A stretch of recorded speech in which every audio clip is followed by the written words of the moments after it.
다시 한번 우리 제목 한번 읽어볼까요? 시작. 위대한 승전보 벤치마킹. 영어 안 써야 되는데 쓰게 됐습니다. 그죠? 네. 말씀 읽겠습니다. 나의 하나님이여, 내가 부끄럽고 낯이 뜨거워서 감히 나의 하나님을 향하여 얼굴을 들지 못하오니 이는 우리 죄악이 많아 정수에 넘치고 우리 영혼이 커서 하늘 비침이니이다. 에스라 9장 3절에서 6절인데 6절만 읽었습니다. 또 PPT 보면서 또 말씀 계속하여 읽도록 하겠습니다. 자, 오늘 제목이 뭐였던가요? 위대한 승전보 벤치마킹. 네, 위대한 승전보 벤치마킹이라는 제목으로 또 하나의 말씀 증거하도록 하겠습니다. 자, 벤치마킹이란 무엇일까요? 여러분 많이 들어보셨나요? 벤치마케팅도 있고 벤치마킹도 있습니다.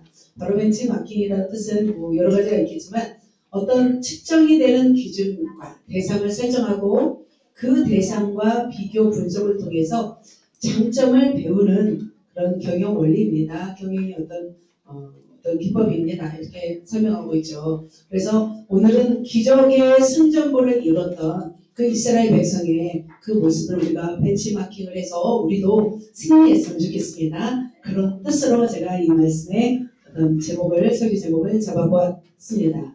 자, 이번에 미국의 대선에서 누가 우승을 했나요? 오, 애들도 아니에요? 어떻게 하지? 자, 대통령이 되었습니다. 그죠? 일렉션 때에 트럼프가 되셨습니다. 새로운 역사를 쓰는 두 번째 당선이 되었습니다. 지난주 일렉션 때에 막 놀라운 어떻게 보면 전설적인 어떤 선거 결과에 쾌거를 이뤘다고 볼 수 있습니다. 그래서 미국 방송과 미디어는 어떻게 했어요? 지금은 굉장히 열광하고 있었지만 그 전에는 굉장히 비방하고 악담하고 또 급기야 암살까지 시도하면서 그의 당선을 저지하였습니다. 수많은 모든 포기하려고 하는 어떤 압력을 주었음에도 불구하고 그는 어떻게 했어요? 모든 위험과 방해를 극복하였던 것을 볼 수 있습니다.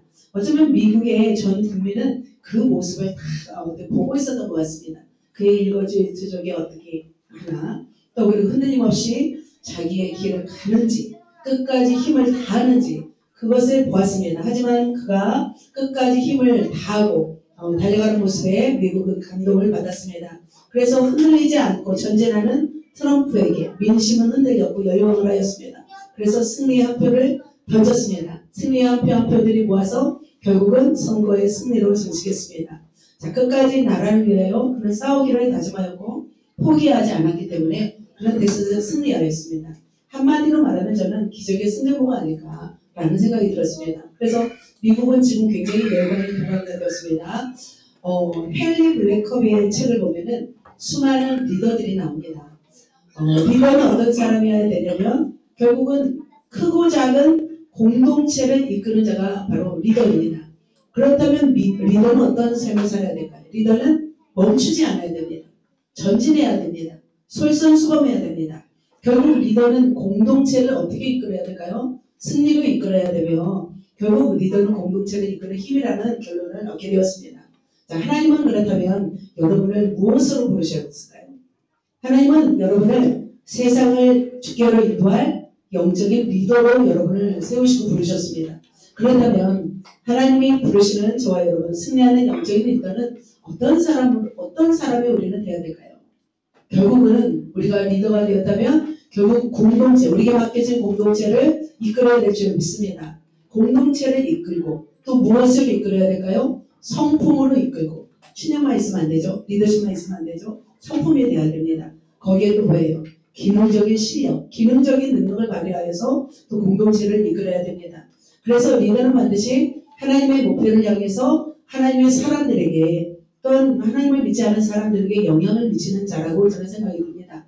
그렇다면 어떤 자가 어떻게 해야만이 우리가 공동체를 아름답게 이끌 수 있고 또 승리를 이끌 수 있는지 구체적인 해답을 우리가 성경 속에서 우리가 발견해 갔으면 좋겠습니다. 자, 지난주에 이어서 오늘도 계속하여 말씀은 성경을 계속 이어갑니다. 그래서 에스라를 지난주에 말씀드렸다면 한 번 더 에스라에 대해서 한 번 더 말씀을 전해드리고 싶었습니다. 그래서 에스라 2 오늘 말씀을 전합니다. 자, 오늘 본문에 등장하는 유다 백성들은 자기 본국으로 돌아왔습니다. 그죠?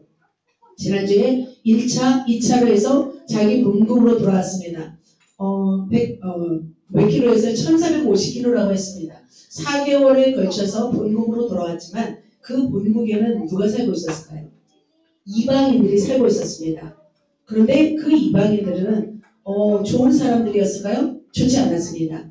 유대인들의 영적인 삶을 방해하고 모함하고 해치려는 상황이었습니다. 자, 이스라엘 백성들은 어떻게 돌아왔어요? 하나님의 뜻을 위하여서 그 먼 거리를 왔습니다. 자신의 재산과 삶의 현장을 버리고 비전을 향해 왔습니다. 그런데 도착했는데 그곳에는 낯선 사람들, 차가운 시선들이었습니다. 과연 이렇게 낯선 사람들, 차가운 시선 속에서 또한 거기에뿐만 아니라 공격들이 있었습니다. 공격이 난무하는 그 상황 속에서 이 장애물을 뚫고 기적의 승전을 어떻게 이뤄냈을까? 우리가 한번 살펴보았으면 좋겠습니다. 그러나 그들은 힘들었지만 승리할 수 있었습니다. 승리할 수 있었던 것은 바로 하나님의 보낸 리더들이 있었기 때문이죠. 리더들은 언제 필요하냐면 하나님의 백성들이 가장 힘든 시기에, 고달픈 시기에 우왕좌왕하고 있을 때 바로 리더가 필요합니다. 그래서 리더는 함부로 자리를 떠날 수가 없는 것 같습니다. 만일 리더가 자리를 떠난다면 그것은 하나님의 인도하심이겠죠. 그렇다면 저와 여러분 떠나시겠습니까? 여러분에게 맡겨진 그 사명자의 자리, 여러분의 임기 자리에서 여러분을 리더로 부르셨기 때문에 그 자리를 이탈하면 안 됩니다. 그런데 조직을 이끄는 리더에게는 온갖 유혹과 방해와 어려움들이 있습니다. 하지만 그 속에서도 리더는 무엇을 해야 되냐면 주어진 임무를 완성하는 것입니다. 그렇다면 주어진 임무를 완성하기 위해서 조직을 승리로 이끌기 위해서 필요한 것이 무엇인지 오늘 본문을 통해서 두 가지만 한번 살펴보았으면 좋겠습니다. 그래서 승리하는 비결, 기적의 승전보, 바로 벤치마킹을 하여서 정말 여러분들을 주께로 인도하는 아름다운 멋진 리더십으로 주님 앞에 인정받기를 예수님의 이름으로 축복합니다. 네, 우리 본문의 말씀을 구체적으로 한번 살펴보도록 하겠습니다. 그렇다면 위대한 승전보 벤치마킹을 하기 위해서 첫 번째 해야 할 일은 뭘까요? 같이 읽어볼까요? 네버스. 자, 옆에요. 임무를 완수하다. 임무를 완수하기 위해서는 반드시 뭐 하라는 뜻이에요? 멈추지 말라는 뜻이에요. 네버스탑은 멈추지 말라라는 뜻이에요.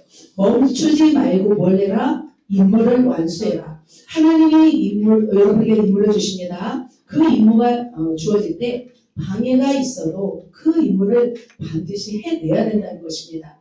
자, 1차 포로로 유대인들은 레위인, 제사장 또 감동을 받은 자들이 돌아왔습니다. 재산과 생업을 포기하고 그들은 4개월에 걸쳐서 예루살렘에 돌아왔습니다. 그들이 시작한 일은 뭐였어요? 그들이 뭐하러 왔어요? 예루살렘에? 성전을 재건하기 위해서 왔습니다. 그런데 실제적으로 와서 그들은 성전을 재건하기 시작했습니다. 성전의 기초를 놓기 시작했습니다. 기초를 놓자마자 그들은 너무나 기뻤습니다. 그래서 너무나 기뻐서 하나님을 찬양하였습니다. 그래서 이러죠. 기초에 놓임을 놓고 대성 통곡하는 사람이 있었고 또 즐거이 부르는 자가 있었습니다. 왜 이렇게 대성 통곡했을까요? 예전에 그죠. 너무 기뻐하기도 했고 왜 그랬냐면 두 종류가 있습니다. 예전에 솔로몬 성전을 보았던 사람들이 있었습니다. 그죠? 솔로몬 성전을 보았던 사람이 끌려갔다가 70년 만에 와서 이제 본 거예요. 성전을 지었어요. 그런데 이게 너무 초라한 거예요. 그런데 솔로몬 성전을 보지 않고 바벨론에서 태어났던 사람들이 예루살렘에 성전을 지은 기초를 놓고 너무나 기뻐서 외쳤습니다. 너무나 감격스러웠던 거죠. 그러니까 솔로몬의 성전을 봤다는 사람은 초라한 모습을 보고 슬퍼하고 또 바벨론 포로 생활에서 처음부터 성전을 지었던 사람은 행복했다는 것이죠. 그렇게 그들은 사명을 위해서 임무를 완성하기 위해서 이렇게 성전을 재건하기 시작했습니다. 그러나 이 기쁨도 잠시뿐이었습니다. 자, 이들이 어떤 사람들이 있었냐면 예루살렘의 성전을 건축한다는 소리를 누가 들었어요? 바로 이렇게 건축하였습니다. 바로 어떤 사람이 들었어요? 유다와 베냐민의 누가 들었어요? 대적들이 들었습니다. 자, 귀환민들이 왔습니다. 그 땅에는 다른 민족들이 살고 있었습니다. 예배를 드리기 시작하기 위해서 성전을 재건하기 시작하였습니다. 그러자 그 땅에 살고 있었던 바로 이방 민족들이 적대적인 감정을 드러냈습니다. 그 중에 대표적인 사람들이 바로 사마리아인이었습니다. 성경에 보면은 예루살렘과 갈릴리 중간에 사마리아 땅이 있습니다. 자, 그들이었습니다. 신약 성경에도 그들은 살고 있었습니다. 그들은 어떤 사람이었냐면 이주민이었고 혼혈인이었습니다. 아수르가 어떤 정책을 펼쳤냐면 민족의 정체성을 흩어버리는 정책을 폈어요. 그래서 아수르의 왕 에사라토는 이스라엘 민족에 흩어버리면서 대대적으로 이주를 시킵니다. 그러면서 그 땅에 아수르 민족을 데려다가 살게 합니다. 그러면 어떻게 돼요? 바로 혼혈 정책이 일어나면서 혼혈 민족이 되어버리는 거죠. 그래서 선민 사상이 사라졌습니다. 그 사람들은 이제 아수르가 이제 북이스라엘 몇 년에 멸망했죠? 북이스라엘이 722년에 멸망했죠. 그리고 나서 그 땅에 살고 있었습니다. 엄청난 오랜 동안 그 땅에 살고 있었던 사람들이 이제 그곳에서 토를 잡고 살고 있었을 때 성전 건축을 하고 있었습니다. 그러니까 이제 더 이상 자신들은 주인으로서는 할 수 없었기 때문에 바로 방해를 시작한 것이었습니다. 그러면서 방해를 하기 위해서 그들은 어떻게 말을 하냐면 끼어달라고 말을 합니다. 4장 2절에도 보면은 끼어달라는 말은 제가 안 해죠. 끼어달라고 와서 요청을 합니다. 그러면서 자신들도 하나님을 찾고 함께 성전을 건축하겠다고 말합니다. 왜 그러면 그렇게 와서 성전을 건축을 같이 하자고 할까요? 왜냐면 자신들의 영향력을 계속해서 발휘하고 싶었던 거죠. 그리고 성전 재건에 동참하다가 무산시킬 계획을 벌이려는 것이었죠. 그런데 이것을 누가 알았어요? 첫 번째 1차로 포로기환할 때 리더십으로 왔던 사람이 스룹바벨과 예수아였습니다. 총독으로 왔습니다. 그것을 알았을까요? 몰랐을까요? 알았죠. 그리고 함께하면 안 됩니다. 그래서 한마디로 무시하고 잘라버렸습니다. 만약 그 제안을 받아들인다면 어떻게 돼요? 종교적인 타협이 됩니다. 여호와의 신앙이 타락됨을 의미하게 되었습니다. 자, 유대 백성들이 그것을 거부하기 시작하자 그들은 어떻게 앙심을 품습니다. 겁을 주고 협박하고 마음을 약하게 하면서 조롱과 비난을 퍼붓습니다. 그리고 온갖 방해 작전을 펼치게 되었습니다. 그래서 계속 이렇게 말씀하죠. 그 땅 백성이 유다 백성의 손을 약하게 하여 파라무시마녀 그 건축을 방해하되 바사왕 코레스의 시대부터 바사왕 다리오가 즉위할 때까지 관리들에게 뇌물을 주어 그 계획을 막았습니다. 자, 여기까지 있겠습니다. 계속해서 어떻게 했어요? 바사왕 때부터 해서 어디까지? 다리오 때까지 뇌물을 주어서 방해의 작전을 펼쳤습니다. 그 계획은 굉장히 치밀하고 악랄했습니다. 관리들에게 뭐까지 줬어요? 뇌물까지 주었습니다. 그래서 온갖 수단, 방법을 동원하여서 성전 재건을 방해하였습니다. 이렇게 대적들은 어떻게 또 방해했냐면 이 성전 건축을 하는 것이 바로 반역이라고 또 상소를 올렸습니다. 그래서 그 상소문은 굉장히 치밀하고 교활했습니다. 고발장을 이렇게 내는 거죠. 그래서 결국 어느 왕 때까지 중단이 되냐면 다리오 왕 때까지 16년간 중단이 됩니다. 자, 그들은 무엇하러 왔어요? 성전 재건하러 왔어요. 그런데 방해가 오자 어떻게 한 거예요? 16년 동안 재건을 중단한 것입니다. 자, 그들은 결국 어떤 마음이 되었냐면 유다 백성이 또 그 땅으로 보내신 목적을 잃어버렸습니다. 성전 짓기를 포기하였습니다. 그리고 자신의 임무를 뒷전을 하고 어떻게 하냐면 바로 이렇게 살아가고 있습니다. 같이 읽겠습니다. 예루살렘에서 사람의 성전 공사가 바사카리오 제2년까지 중단되면서 살아가게 되었습니다. 이제 그러다면 성전 건축을 하지 않고 그들은 뭘 하고 사는 거예요? 이제 와서 이제 먹고 사는 것에 바빠서 살고 있습니다. 그런데 먹고 하나님의 임무를 온전히 하지 않고 자신들의 먹고 사는 것에 바쁜 사람들에게 문제가 생길까요? 안 생길까요? 문제가 생겼습니다. 하나님의 성전 건축의 임무를 팽개치고 자신의 삶에 시간을 투자하고 살지만 더 큰 문제들이 봉착하게 됩니다. 그리고 오히려 예루살렘에 와서 살아갈 의미를 잃어버린 것입니다. 살아갈 의미가 잃어버리면 어떻게 삶이 어떻게 돼요? 피폐해집니다. 그래서 하나님은 이때 누구를 보냈냐면 하나님의 리더를 보냅니다. 학계 스가랴 선지자를 보냅니다. 먼저 학계를 보냅니다. 그러면서 성전을 짓지 않고 있는 그들에게 그들의 삶에 어떤 문제가 일어났는지 그리고 그 문제가 왜 일어났는지를 말씀하고 있습니다. 그래서 자 고레스 왕부터 어떨 때까지 다리오 왕 때까지 멈춘 거예요. 16년간 멈추고 있었어요. 바로 그때 누가 나타나요? 학계 선지자가 나타나서 이 말씀을 합니다. 다시 한번 읽겠습니다. 시작. 너희가 만일 뿌릴지라도 수확이 적되 먹을지라도 배부르지 못하며 마실지라도 흡족하지 못하며 입어도 따뜻하지 못하며 일꾼 일상을 바라는 것을 구멍 뚫어진 절대 넣음이 되느니라. 이런 문제가 생겼다는 거예요. 많이 뿌려요. 수확을 막 엄청 뿌려요. 하지만 수확이 적대요. 배부르지 못하네요. 마실지라도 흡족하지 못하네요. 따뜻하지 못하네요. 그리고 싹을 받아도 그 싹이 사라진대요. 또 어떤 일, 하나님이 결국은 내가 무엇 해야 되느니라? 불어버렸느니라 이렇게 말씀하고 있습니다. 그러면서 하나님이 말씀하여 왜 그렇게 너희들에게 이런 재앙이 닥쳤느냐 하면 바로 이거라고 말씀합니다. 만물의 여호와가 말하노라. 뭐 때문에? 내 집은 같이 읽습니다. 황폐하였을 때 너희는 각각 자기의 집을 지키기 위하여 빨랐습니다. 그러므로 너희를 말미암아 하늘은 이슬에 그쳤고 땅은 사물을 그쳤습니다.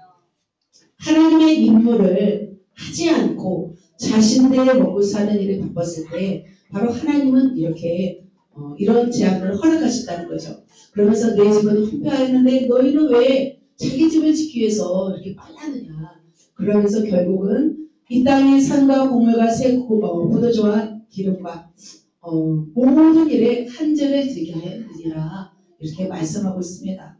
결국 어떻게 된 거예요? 방해자들로 인해서 성전 건축을 멈췄잖아요. 그죠? 뭐 이스라엘 백성들이 뭐 하기 싫어서 멈춘 것도 아니었어요. 누구 때문에? 대적들 때문에, 사마리아인들 때문에 문제가 생겨서 멈췄어요. 그런데 어떤 일이 일어났어요? 자기 삶에도 뭐가 생겼어요? 문제가 생긴 거예요. 그런데 그 문제의 원인은 뭐 때문에요? 하나님의 집을 짓지 않고 내 집을 짓기 위해서 빨랐기 때문이죠. 성전 건축을 멈추고 하나님의 일을 하지 않자 하늘에서 무엇이 그쳤어요? 이슬이 그쳤습니다. 또 그리고 모든 일에 한재를 찾아보니까 가뭄으로 인한 재앙이라고 말씀하더라고요. 그래서 그런 피폐한 생활을 하고 있었습니다. 그런데 하나님은 참 좋으신 하나님이시잖아요. 그잖아요. 하나님은 좋으신 하나님이신데 하나님이 지금 방해자들로 인해서 하나님의 성전 건축을 멈춘 그들을 위로하고 계세요? 하나님이 이해하고 계세요? 그래서 초신자들은 좀 어려우겠다. 하나님 좋은 하나님이신데 하나님은 그들을 이해하지 않으십니다. 하나님은 악랄하게 방해로 인해서 부여하신 임무를 포기하고 자신들을 위해서 살아가는 삶에 대해서 축복하지 않으십니다.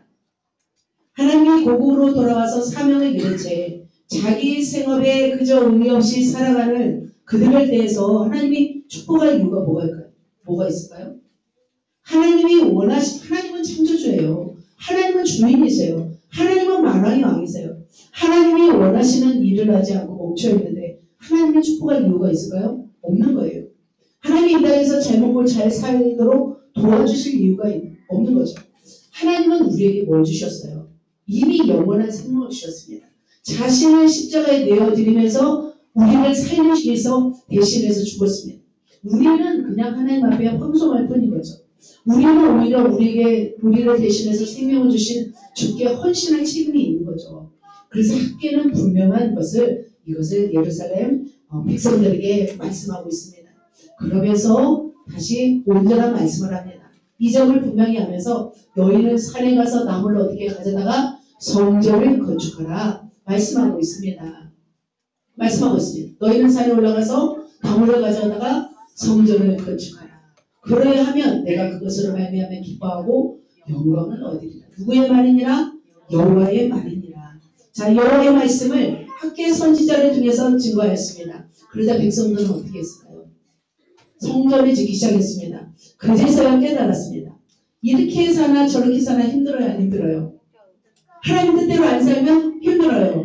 또 하나님 뜻대로 하려니까 또 뭐 힘들죠. 그러면 여러분 무엇을 선택하시겠습니까? 하나님의 뜻을 거슬려 사는 것도 죽게 생겼습니다. 자, 그렇게 죽게 생겼는데 그렇다면 여러분 방해꾼들이 문제가 될까요? 내가 죽게 생겼는데 방해꾼들이 문제가 돼요? 이제 문제가 안 돼요. 하나님의 어떤 앞에서는 이 대적들도 어쩌면 종이 호랑이일 수도 있습니다. 중요한 것은 뭐예요? 내 마음 자세인 거죠. 방해자들이 방해할지라도 그들은 성전 건축을 어떻게 했을까? 이제 합니다. 얼만큼 빠르게? 굉장히 빠르게 하고 있습니다. 그러자 하나님께서는 성전 건축을 시작하자 어떻게 하실까요? 말씀드리겠습니다. 곡식증자가 그 창고에 있는 포도나무, 무화과나무, 소매나무, 감람나무에 열매가 맺히듯 하였느라. 그러나 오늘부터는 내가 너희에게 하나님은 어떤 분이세요? 끈질긴 분이세요. 하나님은 한 번 작정한 일들을 계획하신 것을 끝까지 해내신 분이에요. 그리고 나서 순종할 때는 어떻게 하신 분이에요? 복을 주리라. 언제부터? 오늘부터. 내가 오늘부터 순종하기 시작할 때. 하나님은 그렇게 말씀하고 있습니다. 그렇다면 하나님의 복은 어디에 있는 거예요? 어디에 있어요? 내 앞에 있어요? 내 뒤에 있어요? 내 앞에 있는 거예요. 내가 어떻게 사느냐에 따라서 우리에게 복이 있느냐 없느냐는 거죠. 하나님은 그렇게 우리가 하나님에게서 임무를 시작하자 복을 주십니다. 그런데 16년 동안 멈춘 성전을 몇 년 만에 완성하는 줄 아세요? 4년 만에 완성합니다. 4년 만에 재건합니다. 그래서 어려운 환경 속에서 그들은 성전 재건을 완수하였습니다. 자, 그렇다면 우리는 어떻게 될까요? 우리도 임무를 멈추지 말아야 될 줄 믿습니다. 그렇게 해서 성전 재건이 완성이 됩니다. 다리오 왕 제6년 아달월 3일에 성전기를 끝내니라 하면서 하나님의 성전 복음식을 행하였습니다. 자, 포로기한 백성들은 몇 년 만에 16년 만에 멈추고 4년 만에 했습니다. 그러면 몇 년 만에 20년 만에 완성하였습니다. 자, 하나님의 감동을 받아 예루살렘으로 왔지만 결국은 이렇게 끝까지 우리 성전 건축을 이룰 것을 볼 수 있습니다. 사랑하는 성도 여러분, 그렇다면 여러분은 무엇을 깨닫는지요? 그들이 예루살렘으로 돌아온 목적은 바로 하나님의 임무였습니다. 그래서 성전에 일가경이 있었던 제사장, 레위인들 5만 명이 돌아왔습니다. 그러나 언제나 문제는 생깁니다. 그 땅에 누가 살고 있었어요? 사마리아인들이 살고 있었습니다. 목숨 걸고 성전 건축을 방해하였습니다. 멈추고 말았죠. 하지만 성전 건축을 포기하고 자신의 삶을 위해서 영위하려 살아가지만 그들이 잘 되지 않고 오히려 궁핍하고 오히려 축복이 없었습니다. 그래서 하나님의 일은 쉬워요, 어려워요? 어려워요. 쉽지 않습니다. 그렇다고 방해가 있다고 우리가 포기하면 될까요? 안 돼요. 그래서 오늘 깨닫는 포인트가 있습니다. 하나님의 일을 시작할 때 우리는 멈추면 안 돼요. 포기해서도 안 돼요. 그렇다면 우리가 하나님의 임무를 중단하고 살아가면 어떤 일이 발생할까요? 우리의 삶에 고통이 발생합니다. 그죠? 맡겨진 임무는 우리는 어떻게 되냐면 최선을 다해야 돼요. 우리는 어떻게 부르셨냐면 우리에게 맡겨진 임무를 다하기 위해서 우리는 부르셨어요.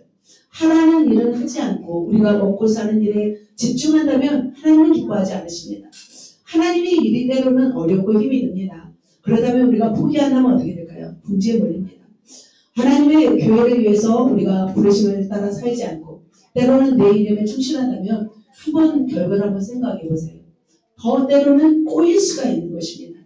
우리가 힘들다고 멈추고 또 방해자들이 거세다고 멈추고 그렇다고 진행이 안 되면 안 된다고 또 멈춥니다. 그러니까 우리 삶에는 늘 어떤 상황이 있는 거예요? 멈출 수밖에 없는 상황은 끊임없이 있어요.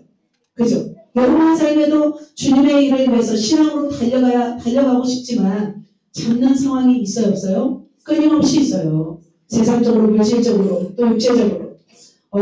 멈춥니다.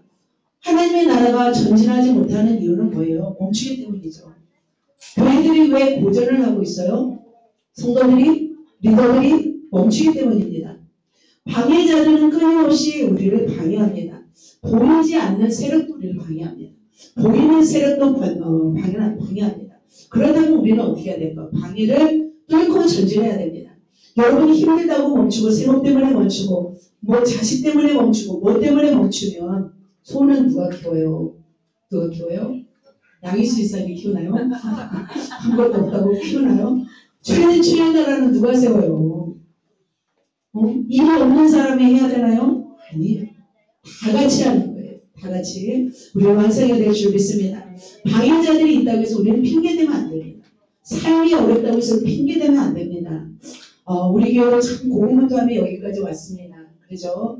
굉장히 생명을 가져가기도 했고 방해자들을 보내기도 했고 나쁜 소문을 내기도 하고 그러다면 포기했다면 우리가 어떻게 됐을까? 이 교회가 포기했다면 여기까지 오지 못했겠죠. 우리가 정신을 차리고 또 한마음 한뜻으로 기도하고 헌신하고 금식하고 여기까지 달려올 줄 믿습니다. 그렇다고 해서 지쳐서도 포기하면 안 됩니다. 그죠? 어떻게 해요? 그렇게 왔더라면 또 어떻게 돼요? 또 달려가서 또 주님이 우리 교회를 향한 뭐죠? 체인지도 몰 세계가 전전해주고 열방을 향해서 우리는 끝까지 가야 됩니다. 그죠? 우리는 배워갈 수 없는 강을 건너왔기 때문에 우리는 가야 됩니다. 저 웨이츠치 송주교 목사님의 책이 있습니다. 끝까지 가라라는 책이 있습니다. 그래서 우리는 멈추지 말고 끝까지 전진하고 그래서 천국에 이를 때까지 우리는 그죠 마라톤도 레이스를 끝까지 해야 되잖아요. 그래서 끝까지 달려가서 승전보를 이루는 끈질긴 하나님의 사람 되시기를 예수님의 이름으로 축복합니다. 우리 한 사람에게 멈추지 맙시다 할까요? 끝까지 달려갑시다. 끝까지 우리 달려가도록 하겠습니다. 자, 두 번째로 그러다면 위대한 승전보 벤치마킹을 위해서 또 다시 한 가지 더 우리가 배워야 합니다. 무엇을 배워야 할까지 읽겠습니다. 원격 차단. 무엇을 차단하라? 타협을 차단하라. 처음부터 그래서 타협을 차단해버려야 돼요. 혼합주의와 타협하지 말고 불신앙들을 가져오는 것들을 우리는 원격으로 차단하고 끊어내야 될 줄 믿습니다. 여러분은 어떻게 하고 있습니까? 차단하고 있습니까? 원격 차단하고 있습니까? 그래야 될 줄 믿습니다. 자, 2차 포로 귀환자 누구예요? 2차 포로를 인도했던 사람이 바로 에스라였습니다. 자, 에스라는 뭐 때문에 왔어요? 하나님의 비전 때문에 결심했어요. 자원해서 고통을 감수하고 1700명 정도 사람들을 모아서 예루살렘에 왔습니다.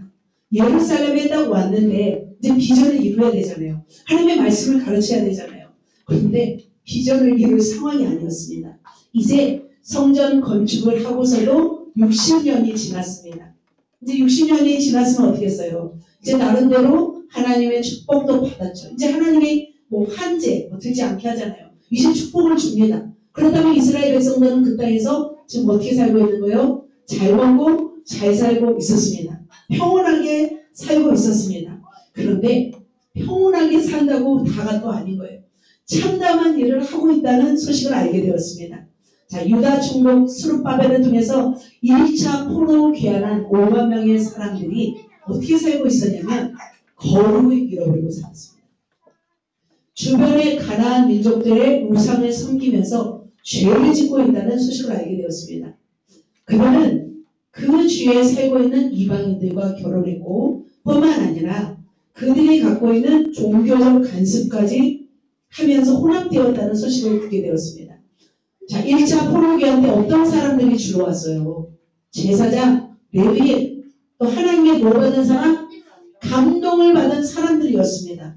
그런데 그 사람들이 타락했다는 것은 말이 돼요, 안 돼요? 안 되죠. 리더들이 또 타락한 거예요. 예를 들면 그죠?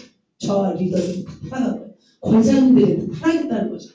그거랑 똑같은 거예요. 지금 같이 진짜인가 아닌가 볼까요? 맨 아래만 있겠습니다. 시작. 방백들과 고관들이 이 죄에 더욱 욕됨이 되었다 하는지라. 가증한 일을 했대요. 그들의 딸을 맞이하여서 아내와 며느리로 삼았대요. 죄의 으뜸이 되었대요. 자, 우상숭배로 인해서 그들이 어떻게 됐어요? 결국은 나라가 두동강 났고 아수르로 다 끌려가고 바벨론으로 다 끌려갔습니다. 우상숭배로 인해서 이제는 지긋지긋한 거죠.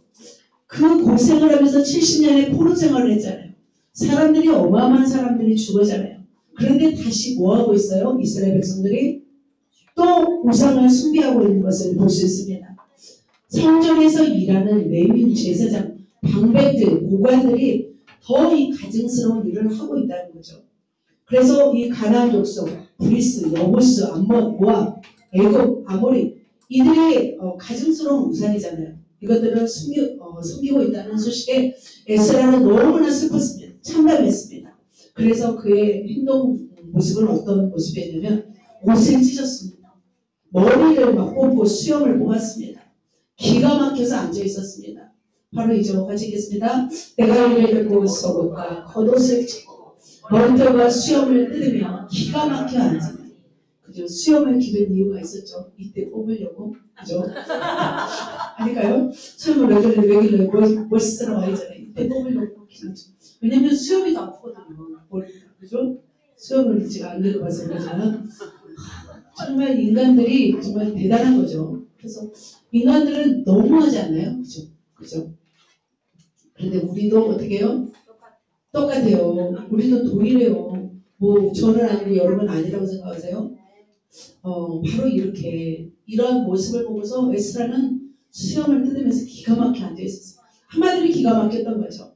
바로 이 모습은 바로 괴로움을 슬픔의 방식으로 표현하였습니다.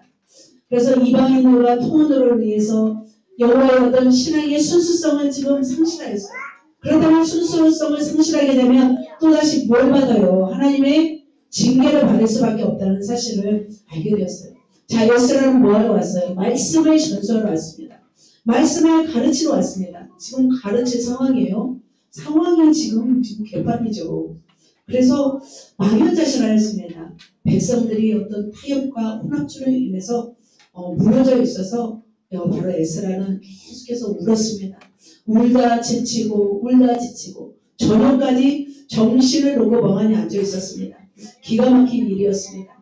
그래서 에스라는 계속하여 수염을 뽑죠. 고통하였습니다. 무릎을 꿇고 하나님 앞에 손을 들고 기도하였습니다. 바로 하나님을 등지고 패역한 이스라엘 백성으로 인해서 참담했습니다. 캄캄했습니다. 그래서 그 죄짐을 가슴에 담고 고통하였습니다. 그리고 스스로 자기뿐만 아니라 공동체의 죄악까지도 그는 감당하고 있는 것입니다. 백성을 위한 중보뿐만 아니라 스스로 동일시하였던 거죠. 그들의 죄를. 그러자 하나님이 어떻게 하셨을까요? 이 리더가 이렇게 고통하는 모습을 보면서 하나님이 그 땅에 회개의 바람을 부어주십니다. 성령의 바람을 부어주셔서 백성들이 가슴을 치면서 죄들을 토해내기 시작하였습니다. 보면은 그래서 울며 제복할 때 백성들이 큰 무리가 어린 아이까지 모여서 다 그 안에 모였습니다. 그래서 다 같이 울고 통곡하게 이르렀습니다. 자, 그런데 운다고 다 끝나요? 회개한다고 끝나요? 슬퍼한다고 끝나요? 뭐가 끝나는 거예요? 뭐가 승리하는 거예요? 운다고 승리한 것이 아니라 잘못한 것을 어떻게 하는 거예요? 끊어버리는 거예요. 잘못한 것을 더 이상 내게 없게 하는 것이 진정한 회개입니다. 그래서 에스라는 이렇게 울고 나서 다 모였잖아요. 그래서 언약을 세웁니다. 어떤 언약을 세우냐면 이방 여인들과 그들이 낳은 자식들을 어떻게 하는 거예요? 돌려보내기로 작정을 합니다. 그러자 제사장들과 레위인들과 온 백성들이 협조하겠다고 맹세를 하게 되었습니다. 그런데 에스라는 말합니다. 3일 안에 모이지 않으면 공동체에서 쫓아내고 제사를 합수하겠다고 또 이제 강하게 말씀하고 있습니다. 그래서 에스라는 굉장히 강하게 계획을 추진하였습니다. 율법에 어긋난 삶에 대해서 단호하게 제거하기 위해서 모였습니다. 그래서 모든 바벨론에서 온 모든 유다와 베냐민 지파 모든 사람들이 예루살렘에 집합하였습니다. 그래서 그들은 이제 이방 민족과 결혼한 거에 대해서 그게 굉장히 마음이 슬펐습니다. 그런데 비까지 막 왔습니다. 이때 에스라가 단호하고도 굉장히 어려운 명령을 내립니다. 같이 한번 읽겠습니다. 이제 너희 조상들의 하나님 앞에서 죄를 자복하고 그 뜻대로 행하고 그 집안 사람들과 너희를 끊어버리라. 이게 쉬워요, 어려워요? 어려운 명령이었습니다. 하지만 그들은 이것을 작정하였습니다. 통혼한 아내들을 내보내기로 마음을 모은 것입니다. 함께 이제 살았습니다. 동거동락하며 살았습니다. 처음부터 원격 타전하지 못했던 그들을 보낸다는 것은 같이 살았던 사람들이잖아요. 인륜적으로 보면 뭐예요? 폭력이죠, 폭력. 그래서 굉장히 슬픈 일이었습니다.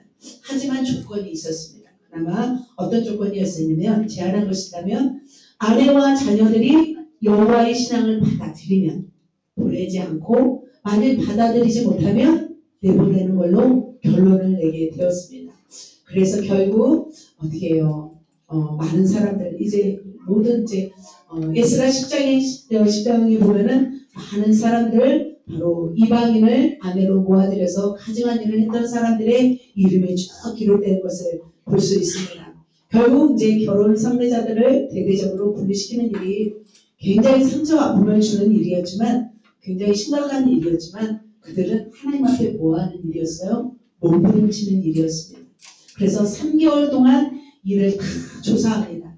그리고 나서 분리시키는 작업을 이제 시작합니다. 그래서 에스라 11장에 보면은 결혼한 남자들, 이방 여인들과 결혼한 이 남자들의 기록이 쭉 나와 있습니다.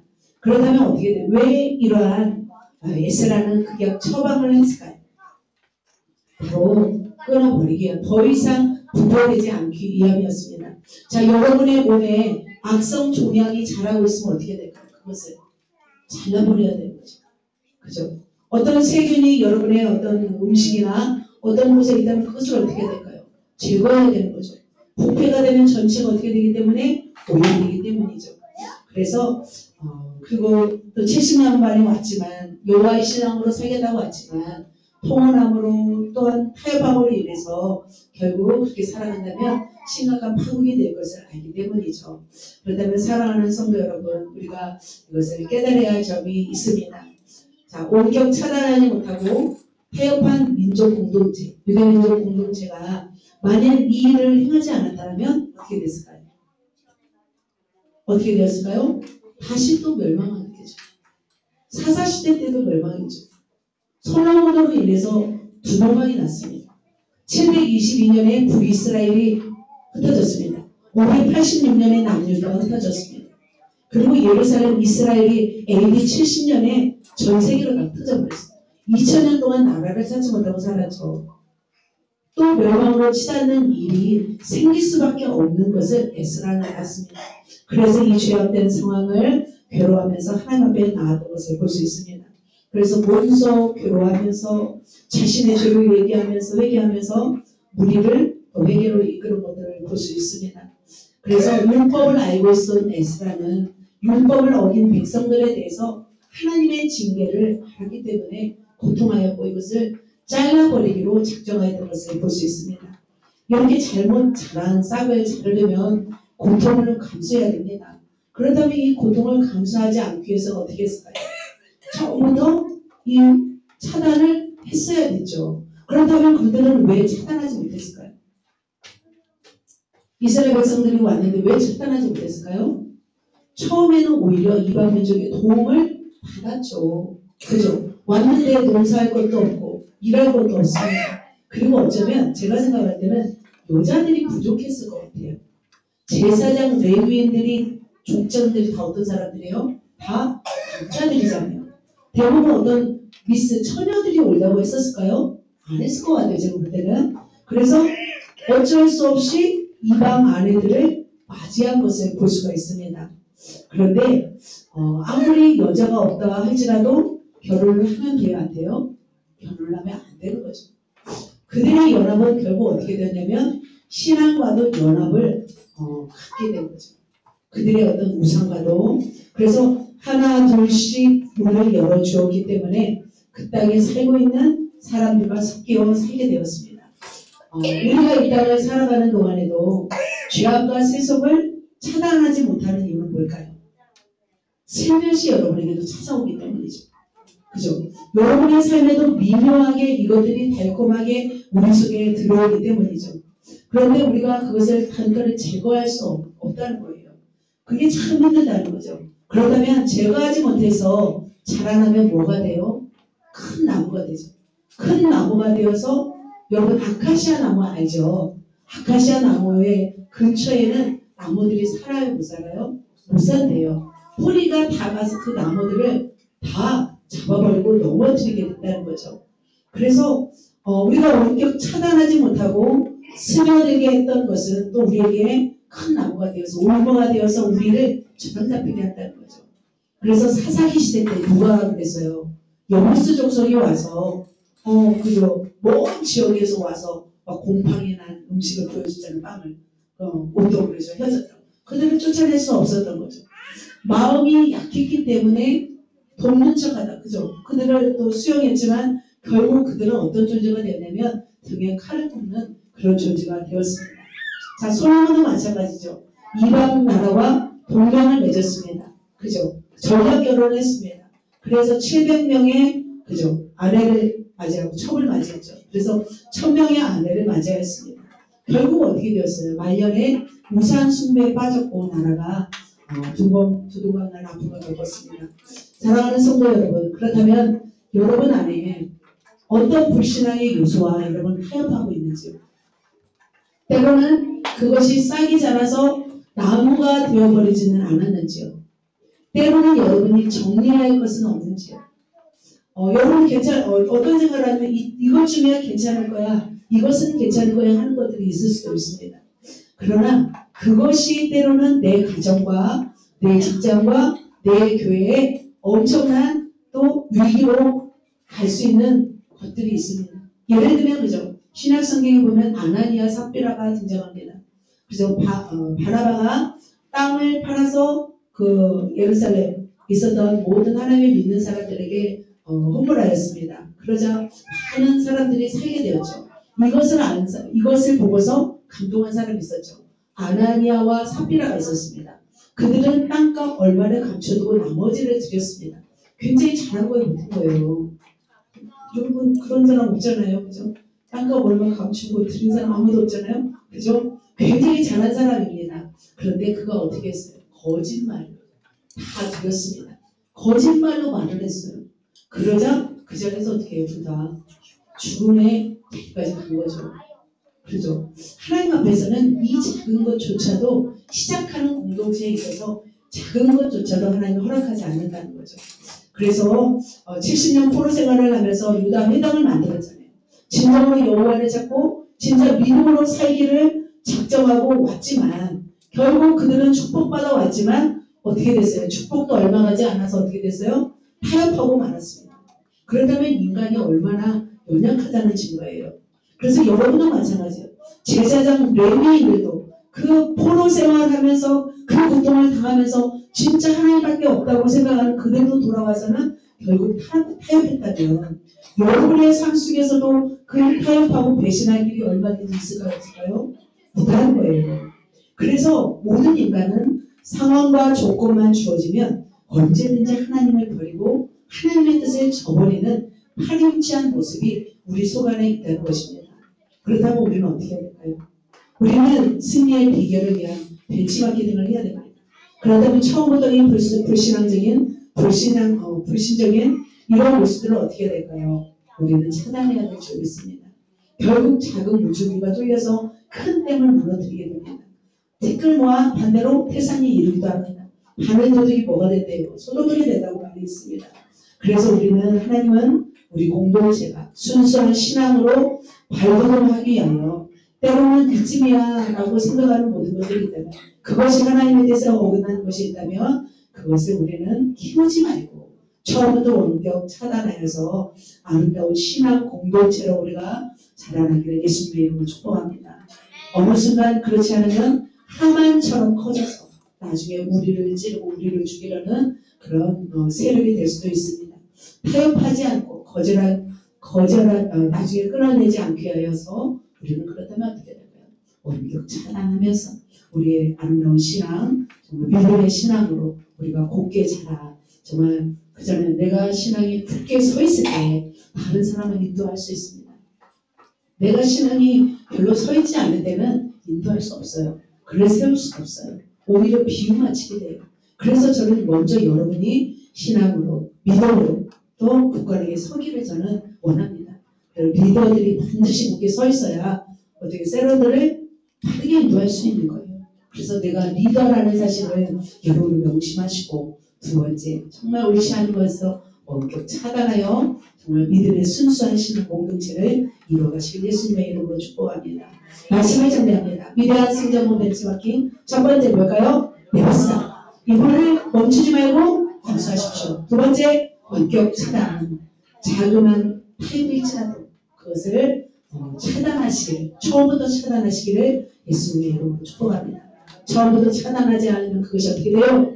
커서 우리를 무너뜨리는 존재가 됩니다. 나중에는 그것을 잘라버려야 되는 아픔이 있습니다.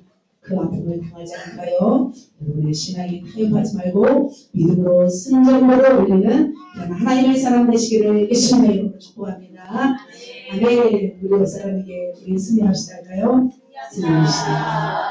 타협하지 맙시다. 기도하겠습니다. 하나님 감사합니다.